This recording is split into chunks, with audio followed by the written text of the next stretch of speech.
বিয়েবাড়িতে যে চিকেন কোরমাটা দেয় পোলাওয়ের সাথে, সেই চিকেন কোরমা রেসিপিটাই কিন্তু আজকে আপনাদের সাথে শেয়ার করব।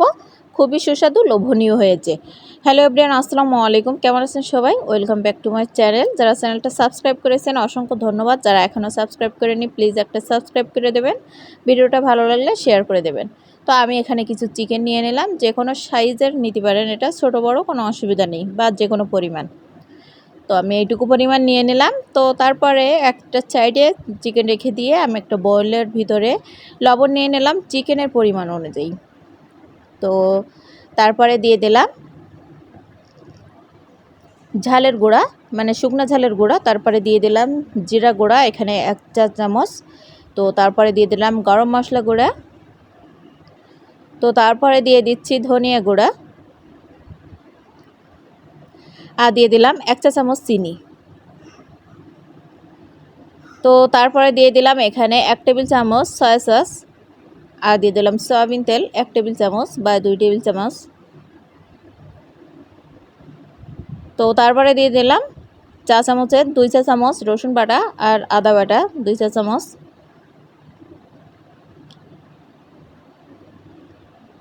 তো তারপরে যেটা করলাম, মিষ্টি দই দিয়ে দিলাম। আপনারা এখানে চাইলে টক দই ব্যবহার করতে পারবেন, সেক্ষেত্রে চিনি একটু বেশি পরিমাণ দিতে হবে। তো তারপর ভালো করে মিক্সড করে নেব, আর দিয়ে দেব সামান্য একটু টেস্টিং সল্ট।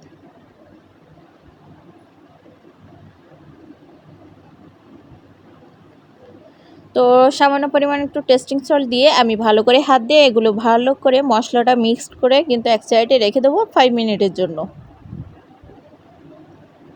দেখেন কতটা পারফেক্টলি হয়েছে মশলাটা, আর এই মশলাটাই কিন্তু মেন।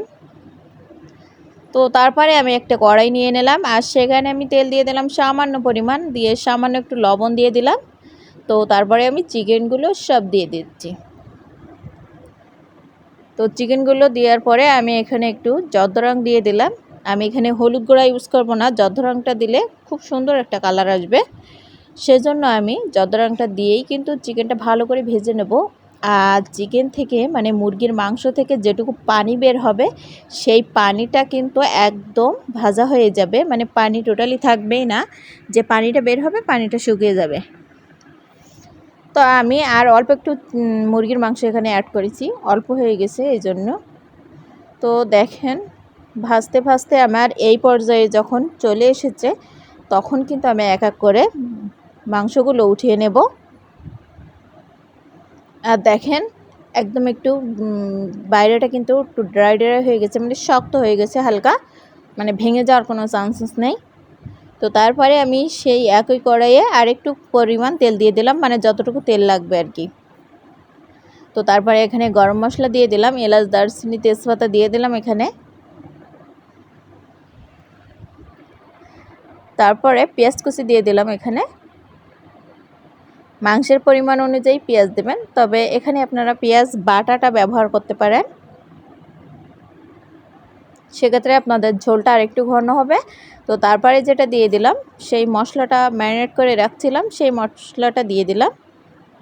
তো ভালো করে আমি মশলাটা ভেজে নেওয়ার পরে যদি আপনাদের মশলাটা পুড়ে লাগে, সেক্ষেত্রে অল্প একটু পানি দিয়ে দেবেন। আর এখানে যেটা ইউজ করছি সিক্রেট, সেটা হচ্ছে বিরিয়ানি মশলা। যদি না থাকে দরকার নাই, আমার ছিল, হালকা একটু বিরিয়ানি মশলা দিয়ে দিলাম।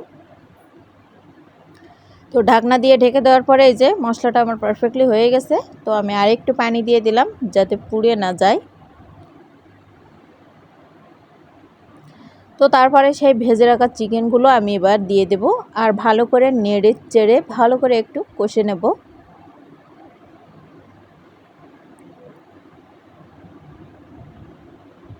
তো ভালো করে একটু কষে নেওয়ার পরে আমি কিন্তু যেটুকু পানি লাগে, মানে সিদ্ধ হতে, সেই পানিটুকু দিয়ে দেব। দিয়ে অল্প আছে কিন্তু আমি এটা রান্না করব, যাতে করে মানে মাংসটা একদম সিদ্ধ হয়ে যায় পারফেক্টলি। আর তারপরে একদম ঝোলটা কমিয়ে নেব।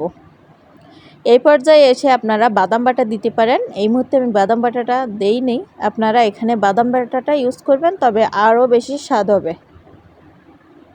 তো দেখেন কিছুক্ষণ নেড়ে চেড়ে কিন্তু আমার এই যে চিকেনটা প্রায় শেষ পর্যায়ে, মানে হয়ে গেছে আর কি। তো তখন কিন্তু মাংসটা আমি এই যে নেড়ে চেড়ে একটু টেস্ট করে দেখব সবই পারফেক্টলি ঠিক আছে কিনা। তো দেখলাম যে সবই ঠিক আছে।